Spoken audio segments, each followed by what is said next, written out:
Hello, everybody. It's the pollinator, and I know it's been a minute since I've made a video. Um, I hit the 1 year mark on October 30th, and I think I made one other video about IDs since that time. But I wanted to make this video. I've got several things on my mind, so it may be a little long. I'm not sure yet. I may have to cut it up into a couple of videos. But the first thing that I want to talk about is something that's very touchy subject. And it's about testosterone. So basically this video is for people who are currently on testosterone, and part of it is coming out of multiple discussions that are had in a group that I run, that I created as an offshoot from another group for women supporters of trans men. I am a masculine identified male, female to male, and so the group is basically for FTMs of that nature. It really isn't intended to address non-binary people, and that's not by discrimination or anything. It's just because that's who I identify as. I am binary, and I have no non-binary people need to make their own group, perhaps, because I cannot relate to them. I don't have a problem with them. I just can't, my experiences are tailored towards binary female to males. So anyway, let me talk a little bit about one day I'm going to get the lighting right in here. I don't have any special equipment to do these videos right now, but that may change in 2017. Again, I want to say that I'm 59 years old. I've been transitioning since the early part of 2015 when I told the first person that I know, that I knew at the time, that I am a trans man. But I woke up to this fact, actually, in 2012 when I saw Chaz Bono on Dancing with the Stars. I'd never seen a trans man before that time. I'd never heard of trans men at that time. I'd never heard of trans women. I mean, that world just didn't exist for me until I saw him. And I quickly went, wait a minute, what is that? Not like an alien, but like I'd never seen female to male before. I never knew that was a possibility in life. And I stayed glued to the television watching him dance and try to keep up with everybody on that show. But immediately after that, after I saw him get voted off that show, I started to research about trans men.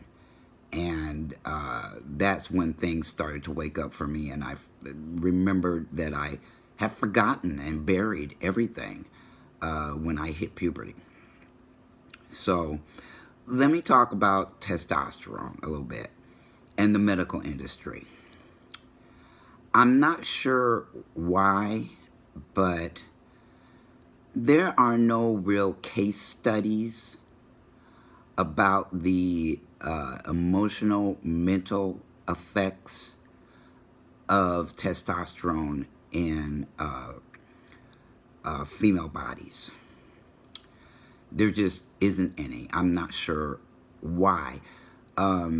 My doctor and other doctors that I've talked to that are working with transgender people at the VA, they do it by choice.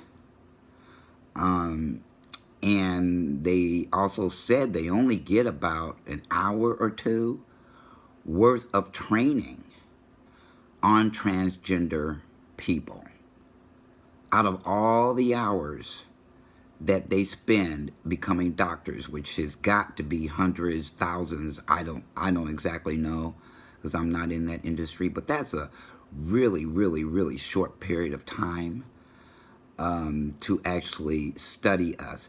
And if you look at the research on the internet about female to males and the effects of testosterone, it's basically all physical.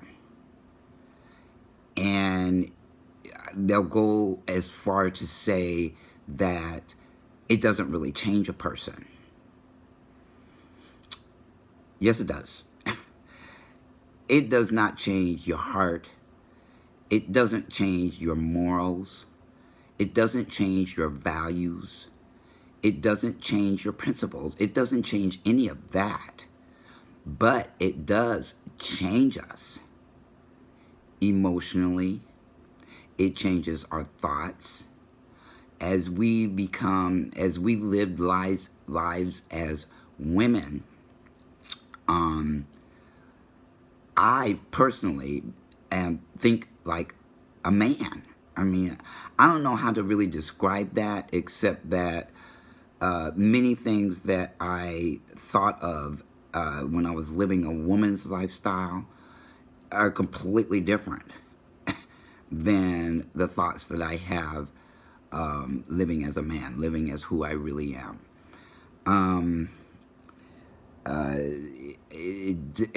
I think I saw that I read somewhere that it can boost your confidence. It can boost a lot of things, your energy, your libido, things of that nature.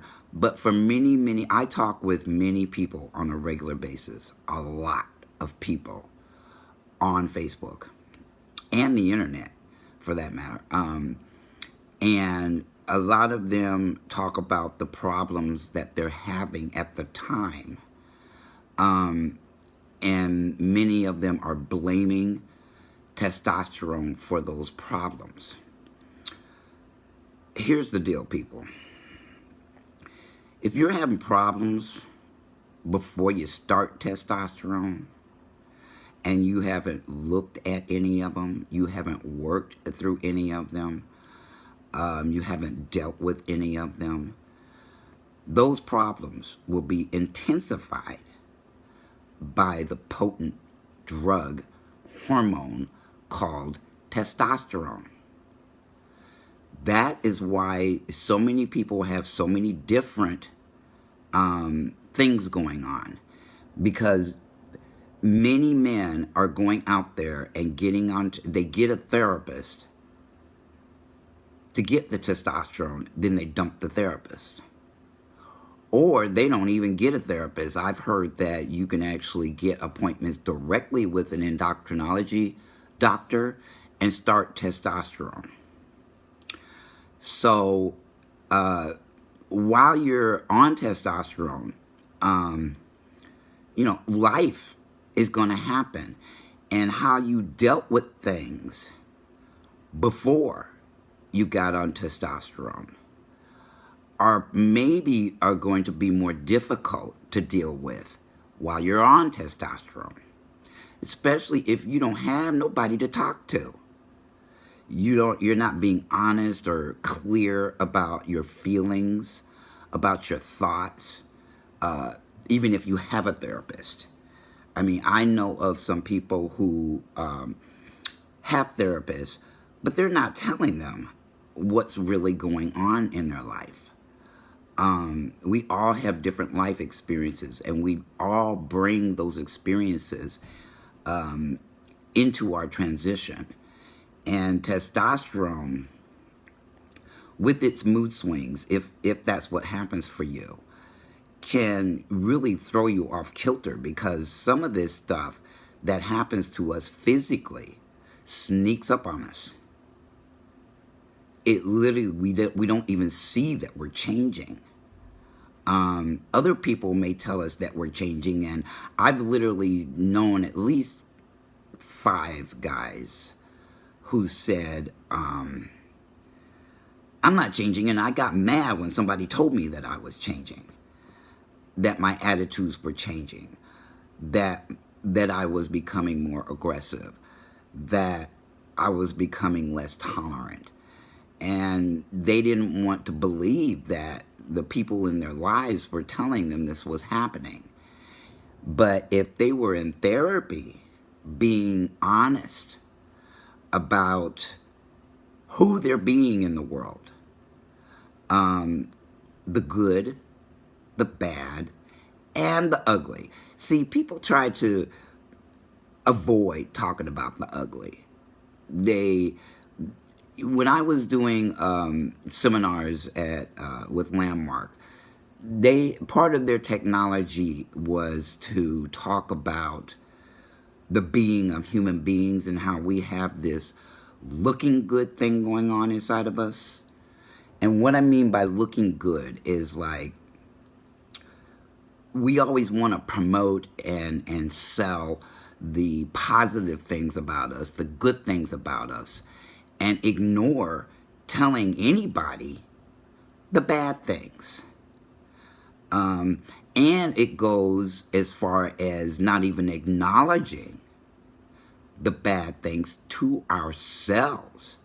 And if we're not acknowledging, the crappy things about us to ourselves, there's no way we're going to be able to articulate those things to another person.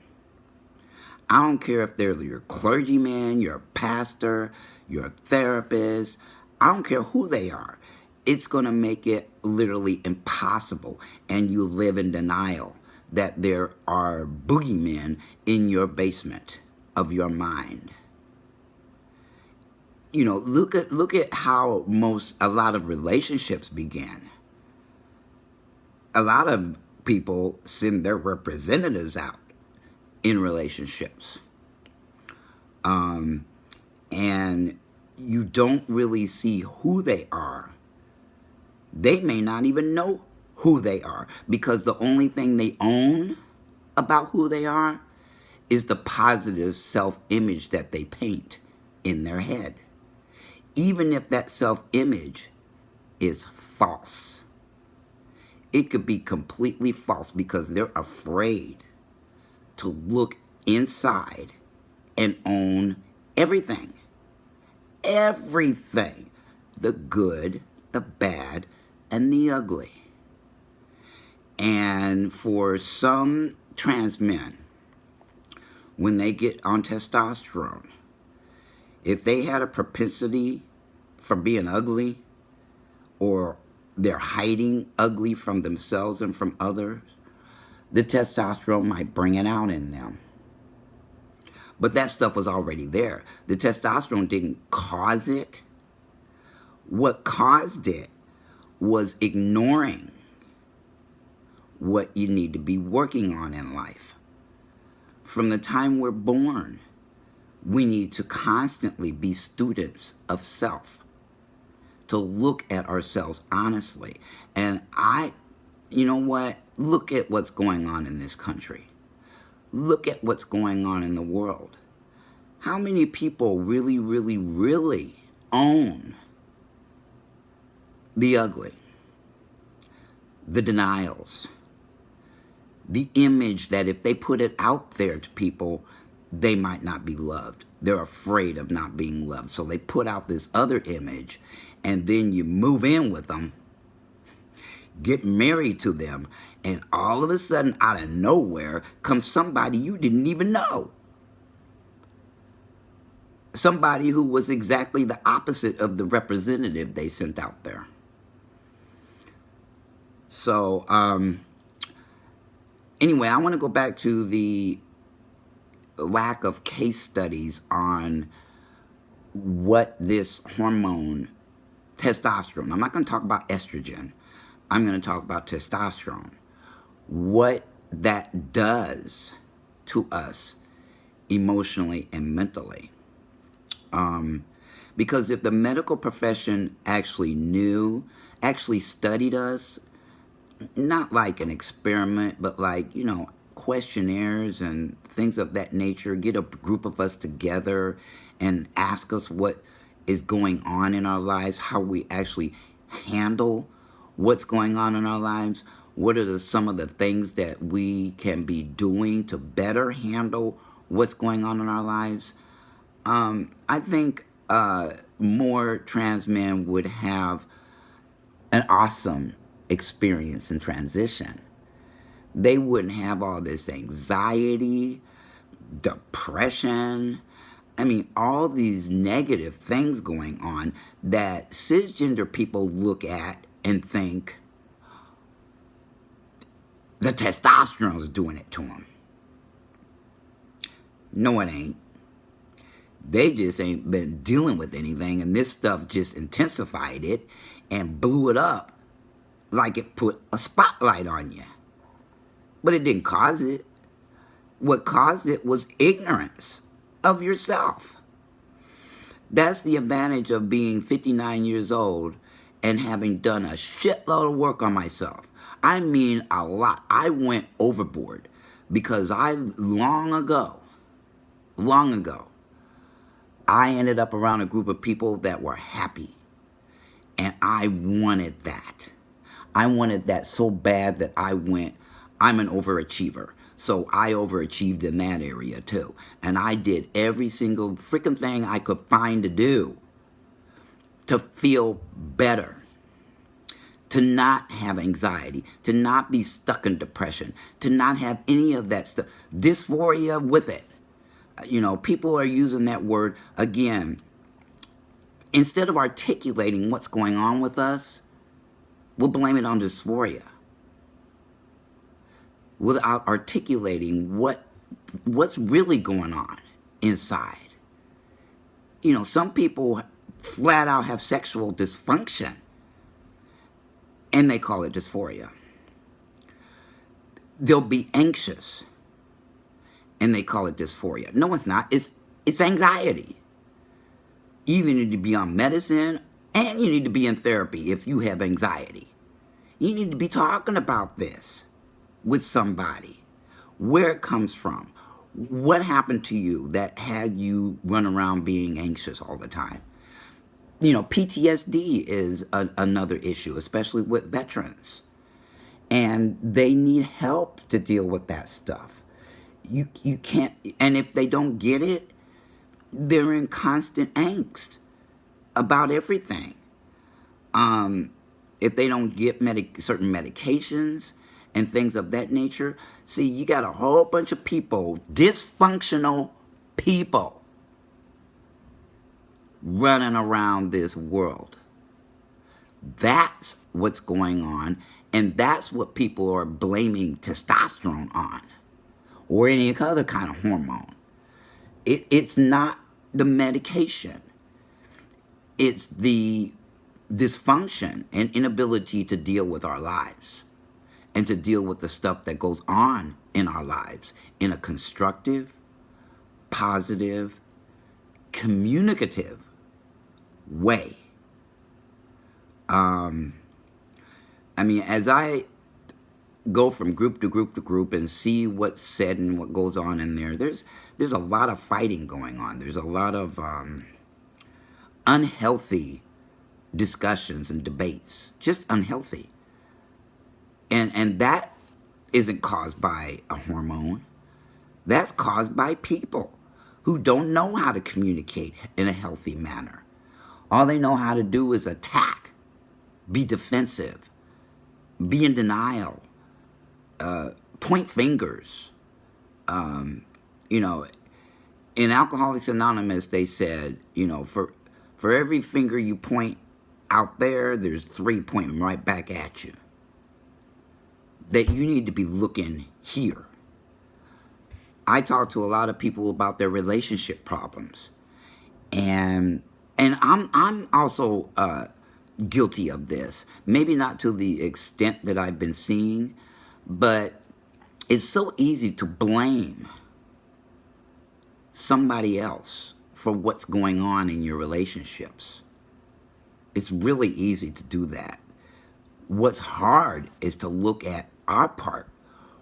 What did we do or didn't do that also contributed to the dysfunction going on in the relationship?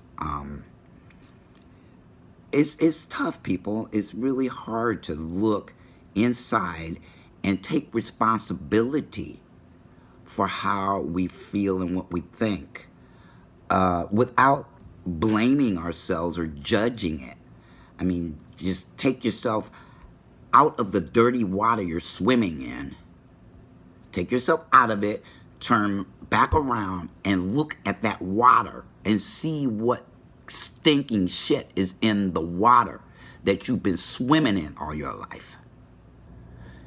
There's a lot of stuff in there, and it needs to be cleaned. Fish can't survive very long in dirty water. Unfortunately, humans can. Because we can do a real number up here. We can fool ourselves all the time into thinking, no, it wasn't me, it was them. It was them, it was them, it was them. I didn't have nothing to do with it. I'm a fucking saint. Wasn't my fault.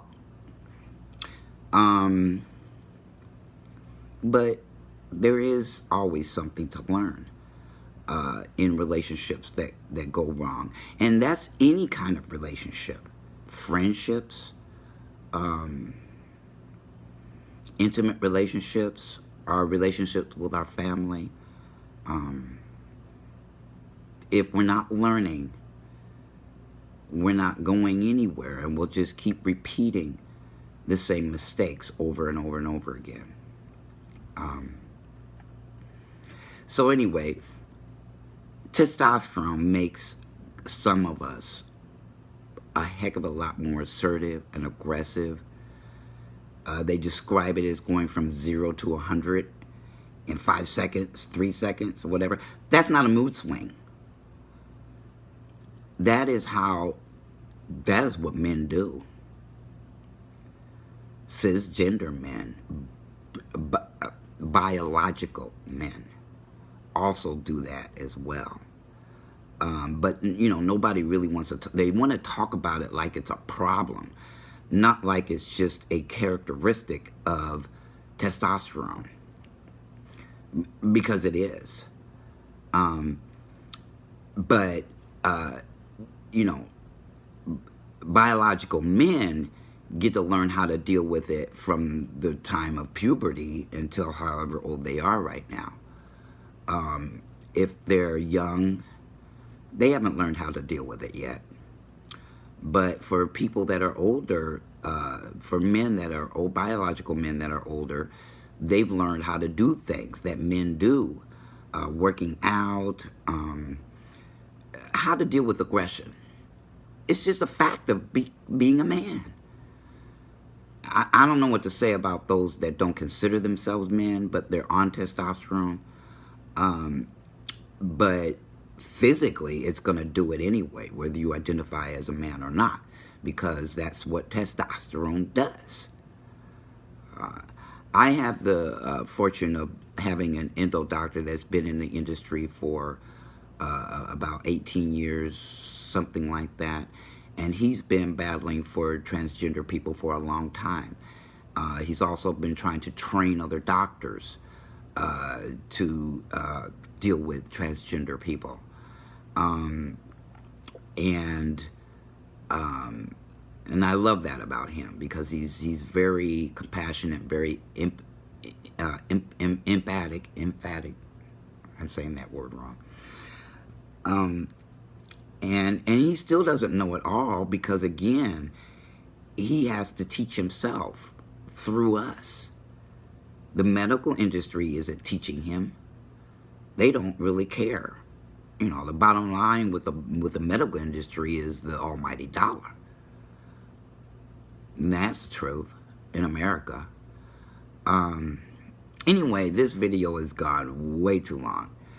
There are other things that I want to talk about, but that's the gist of what I wanted to say. Guys, watch your trigger level. A lot of you are trigger happy. You just, it's real, your buttons are exposed, and it's real easy to push them and set you off. I'm trying to deal with my buttons in therapy. Yes, I'm still in therapy after being on testosterone for over a year. And I'm going to continue to be in therapy until I get to, until my body gets used to testosterone. That's why healthy gentlemen out there are telling you to be in therapy, so that you don't end up insane or and becoming an asshole or whatever. I can be that really, really, really quick. But if I'm in the wrong about it, I can recognize that I'm in the wrong and apologize.